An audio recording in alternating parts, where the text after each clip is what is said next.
Tilly's thoughts surged in her heart. She had many questions bubbling at the edge of her lips, yet her face remained calm. Following Roland Wimbledon into a room, she watched as he poured her a warm cup of red tea. Roland knew Tilly had a lot to discuss with him, so did he, but there was no rush. He glanced out the window at the snowy landscape, remarking, "Winter is still long this year." Grasping the cup, she didn't respond but seated herself by the wooden table, quietly studying Roland. His opening words were unlike anything her brother would say in her memories. This Roland Wimbledon was entirely different. He was attempting to control the conversation. Despite his gentle tone, it was the posture of someone in authority. Roland tilted his head, calling out the name Nightingale, who was worried for Roland's safety. Nightingale finally revealed herself, then left the room reluctantly after Roland reassured her with a smile that this was his sister, and there was no cause for concern. Roland poured Tilly another cup of tea, informing her that only the two of them remained in the room now. Tilly fell silent for a moment before finally asking the question that had been in her mind. Who is the person sitting in front of her right now? She was surprised by the swiftness of his response. Roland said he was her brother, Roland Wimbledon, the fourth prince of Grey Castle. Roland then admitted that he had changed significantly, but he was willing to explain everything slowly to Tilly. Everything started when he saved a witch. The story was not complicated, but it was deeply gripping. After recounting all that had transpired since he was assigned to the Bordertown, in essence, a witch named Anna had deeply moved Roland. Through the saved witch, he had seen the evil of the church and its deception of the people. The subsequent assassination attempt by Garcia further revealed to him the darkness beneath the royal power, and even hiding in the corner couldn't spare him from the shadow of malevolence. He had finally decided to change everything. Tilly took the last sip of the tea. She took a deep breath. These explanations were somewhat satisfactory, but the most crucial point was how Roland had come across all this bizarre and exotic knowledge. Steam engines, firearms, none of which were taught in Grey Castle. Roland explained that all of this was because he suddenly acquired additional memories. He poured another cup of tea for Tilly. As she stared at the tea in her hands, she wondered, could it be the power of a witch? She quickly dismissed this thought and asked another question: how could Roland prove that he was indeed Roland and not just the additional memories? The question was a bit unreasonable, but Roland's tone remained calm. Roland's past was vivid in his mind. Although he had acquired many strange memories, he couldn't remember where they came from. Roland was still deeply marked by the image of him leaving Tilly crying on the shattered glass, so that was his proof. Roland paused, looking at Tilly. He had never apologized to her back then, and he hoped it wasn't too late to do so now. Tilly remained silent.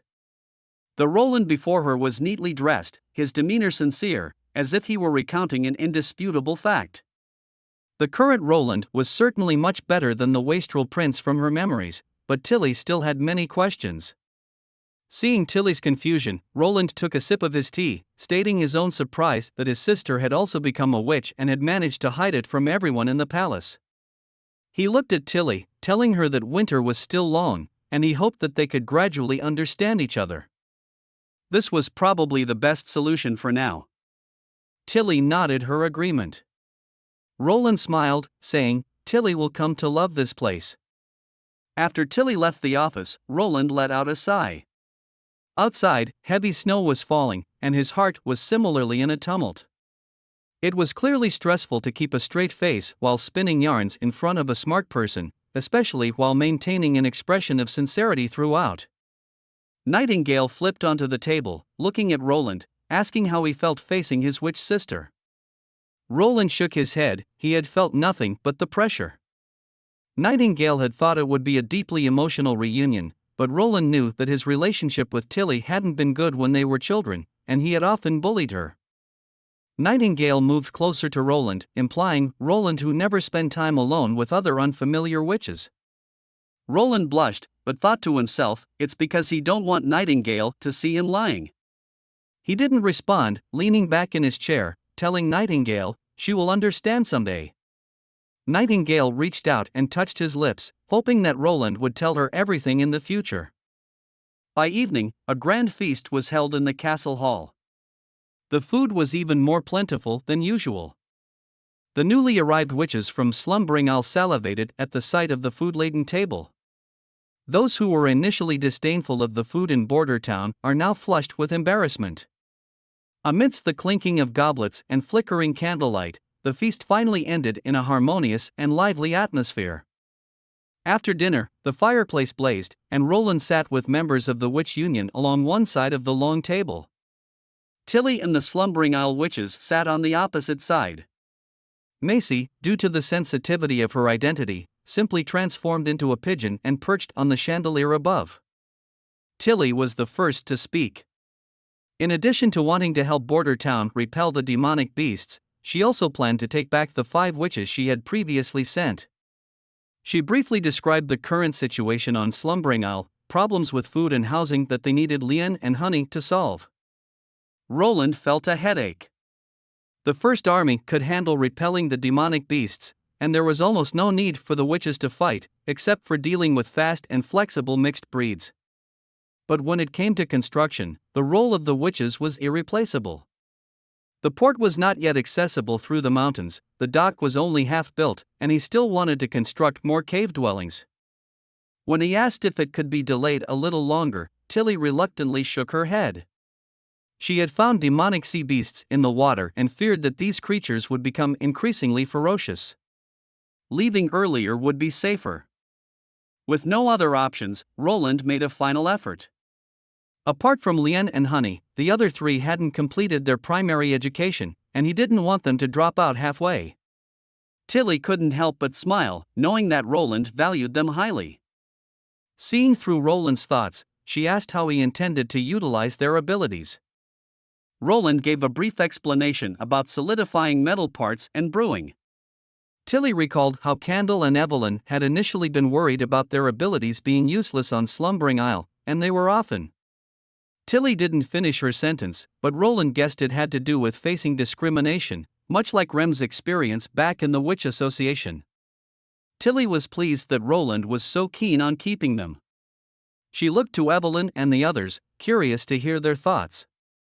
Sylvie was the first to respond, saying she would follow Tilly. Candle said quietly that she could be anywhere. Evelyn was silent for a moment before replying that if Tilly needed her, she would return to Slumbering Isle. Otherwise, she wished to stay in Bordertown. She paused, adding that she still had much to learn from Scroll. Tilly noticed her nervousness and reassured them they could freely move between the 2 places at any time. Tilly then turned to her brother, expressing her desire to invite the witches from Bordertown to visit Slumbering Isle. She hoped that through their efforts, witches would be able to live freely in the future. Roland nodded, recalling the last time Tilly had called him brother, which was more than a decade ago. He smiled and said, "That day will come soon." After they finished discussing this matter, Roland cleared his throat and spoke in a serious tone. "Now, let's discuss the demons and the ruins." He informed Tilly of the recent discoveries in the snowy mountains behind Bordertown and in the hidden forest. The early arrival of heavy snow had disrupted his plans to explore the ruins and rescue the witch. Tilly was astonished to hear that the demon army was so close and that the ruins from more than 400 years ago were still inhabited. Roland planned to establish watchpoints along the coast to monitor the demons' movements. Tilly closed her eyes to think, recalling Roland's hot air balloon. She suggested that they should rescue the witch out of the ruins in the next few days. Roland replied that the balloon could only carry 10 people, and the larger one could only carry up to 15.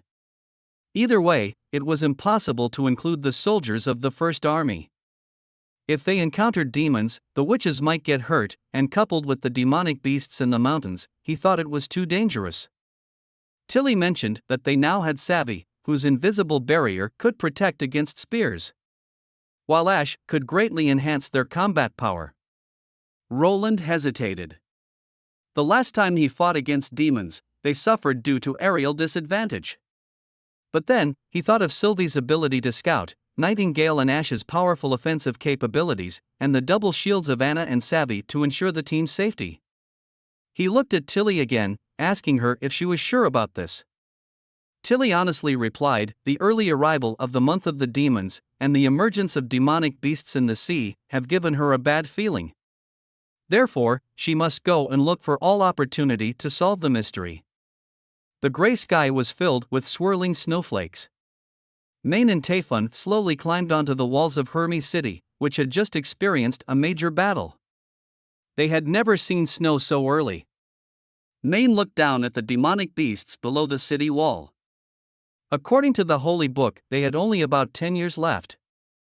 They would use 2 years to unify the 4 kingdoms, then accumulate the army of God punishment soldiers. With the solid walls and terrain of Hermes, they would have the ability to fight the enemy. Tayfun closed his eyes and said he was old and couldn't see that time coming. The old man shook his head and laughed, deciding not to dwell on morbid thoughts anymore. He asked about the snow powder formula that Zero had obtained. Maine scornfully replied that although it could clear the demonic beasts, it had little effect on the real demons and hybrids. The only way to defeat the demons was a direct confrontation.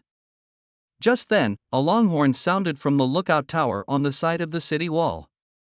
One long blast, then 2, and before the echo of the horn had ended, the 3rd horn blasted. Maine could hardly believe his ears. 3 horn blasts represented a situation of extreme urgency. The new holy city was in immediate danger. What on earth had the lookout seen? Maine quickly found the answer. Among the black tide of demonic beasts, there were 2 monsters of immense size. They had 4 robust tusks, 4 feet, and 2 hands, and were covered in pitch-black fur. Maine was completely overtaken by a terrifying thought. Why would the horror beast, which according to the Holy Book would only appear 5 years before the disaster, appear now in Hermes? The next day, Roland bid farewell to Lien and Honey in the castle's back garden. The 2 thanked Roland for his care over the past few months.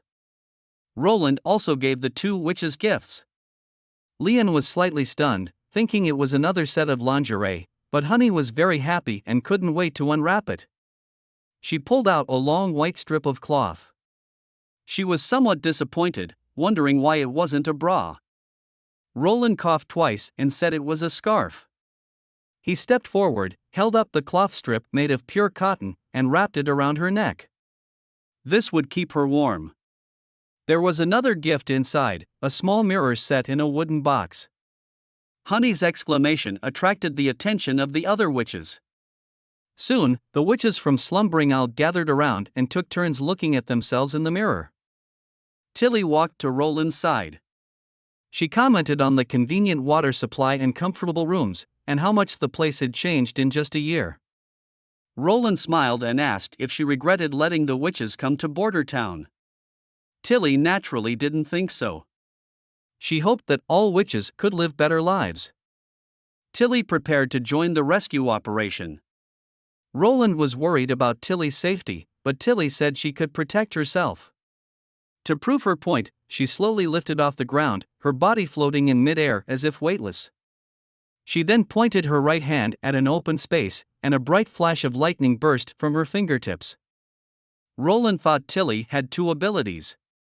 But Tilly said this was her little secret. She hadn't planned to reveal it to him. However, after the meeting last night, she misunderstood Roland. She was pleased that Roland could honestly tell her about the ancient ruins and share his knowledge, and also felt a bit apologetic. Roland said he understood, then Tilly asked about the clothing that Honey mentioned earlier. Roland almost choked on his own saliva and coughed twice before suggesting that she could ask Sylvie or Evelyn. Tilly seemed a bit dissatisfied, thinking that Roland was indeed withholding information from her. He sent Lien and Honey off with hot air balloon, and they started talking about the ruins again. Tilly wondered why these ruins belonged to the church but were abandoned. Many things were mysteries, such as the history of 400 years ago, the origin of God, and the magic stones and demons. After some thought, Tilly asked Roland, "Don't you feel like the church just appeared out of nowhere?" As Roland returned to his office, this question lingered in his mind. He closed his eyes, thinking about the religions of the modern world, each of which had its own history and a complete narrative describing the power of God and the origin. Compared to these, the church in this world seemed rather immature. Suddenly, Kyle walked into the office, bringing with him Charles. They had made significant progress in the large-scale production of nitric acid. Roland was surprised and pleased. He stood up excitedly and asked for details. Kyle chuckled and said that it was all Charles's credit. The young Charles seemed a little restrained. He bowed and then explained that they had dried saltpeter to obtain dilute nitric acid and then used concentrated sulfuric acid to purify it. Charles tried to put the two together, directly heating saltpeter in concentrated sulfuric acid. As a result, they successfully obtained a nitric acid solution with very high purity, even to the point of observing a smoking phenomenon. Roland immediately thought of exothermic reactions, but this was not the same. Charles himself didn't know why it worked. He conducted many experiments afterward and believed that his discovery was coincidental.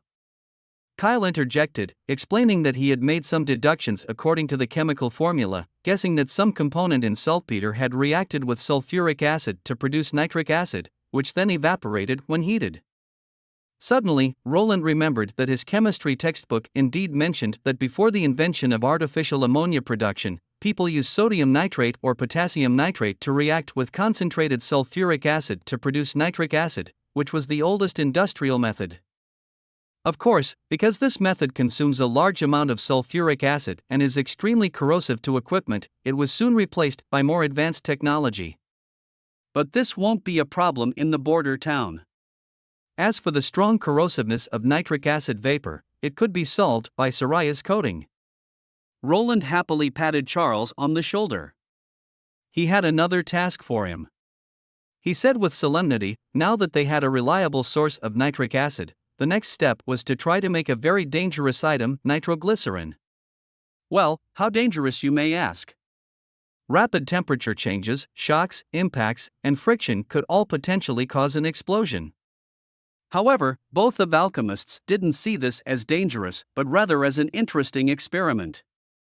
Roland needed this kind of powerful high explosive. And all three of them were excited to blow something up. Tilly's biggest interest was to stroll along the flat streets of Bordertown and observe this remote domain that has undergone remarkable changes under the rule of Roland. The most impressive thing for her was probably the unparalleled vitality that this small town exudes. Andrea looked at the pedestrians coming and going on the street. Many people came out to work even in cold weather. Ashes naturally started arguing with her. Sylvie sighed and explained that the reason is simple. In winter, common folks are reluctant to move around because it consumes a lot of energy, they can't get enough to eat, and they are susceptible to catching a cold or disease, but these problems do not exist in the Bordertown.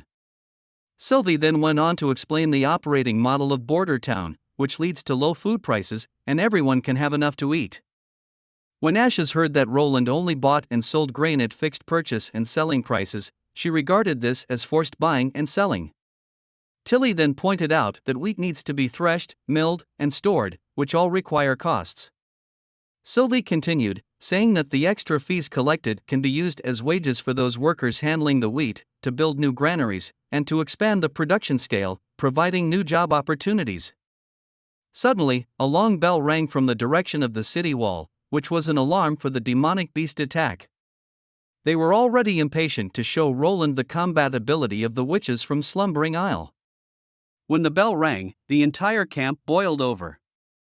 All the soldiers ran quickly to the wall along with the crowd. Everyone was not nervous, and their morale was high. One of the soldiers heard a rumor that a selective few would be incorporated into an elite artillery unit. Everyone was shocked and only Vanner was silent. Axe had found him a week ago and told him that Prince Roland planned to develop a new type of cannon, completely different from the field guns currently in use, and it wouldn't be given to the First Army, but would be placed on the ship, making it a warship with long-range attack capabilities. The operator of the new type of cannon will be the best member of the artillery team, and if Vanner wants to join, he can apply. Vanner, of course, agreed without hesitation. He was also told that if he could make great achievements, the newly built warships would be named after those who had made outstanding contributions. Vanner interrupts the discussion of the artillery team members, telling them to stay focused. Soon a large number of demonic beasts began to attack the city wall. The bullets of the revolving rifle were dense and continuous, and white smoke rose from the city wall. As soon as Andrea climbed up to a corner of the city wall, she saw a line of soldiers dressed as militiamen standing on the wall. They were holding a strange weapon in their hands, which was probably the firearms mentioned by Ashes. Although the firing rate was fast, the accuracy was very low. Ashes said that these people used to be miners, farmers, and hunters, and they had only used this weapon for 6 months. Tilly thought for a moment and asked Sylvie about the firearms. Sylvie said that firearms were similar to crossbows. But they fired a small ball using the impact of the explosion of black powder. Suddenly, a creature that looked like a giant turtle, with a huge shell on its back, rushed over. Andrea was immediately energized. She asked Ashes to cover her, and Ashes reluctantly drew the big sword from her back, ready for battle. Sylvie stopped her, but Andrea didn't hear the latter half of Sylvie's words. She only heard a deafening explosion, like thunder exploding next to her ears. Turning her head, the metal tubular objects on the city wall spewed out flames simultaneously.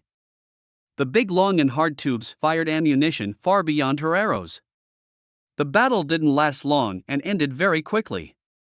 A swath of demonic beast corpses lay in front of the city wall, and the flowing hot blood caused a white smoke to float above the snow. Back at the castle, His Highness Roland still prepared a hearty dinner for the witches. It seemed that no matter how the world changed, the warm and welcoming nature of this small town remained unchanged, leaving a deep impression on all who visited or lived there. Looking at the variety of dishes on the table, Andrea felt even more upset. Whether it's weapons or food, everything was too powerful. She had always thought that food sprinkled with various spices and sauces was an extremely vulgar way of eating, and that seasonings were only used to cover up the flaws in the food itself. But every dish on the table was terrifyingly delicious.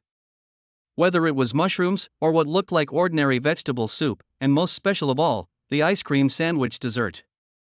The milk-scented ice cream sandwiched between 2 slices of bread. After taking a bite, the cold and soft feeling was simply too addictive.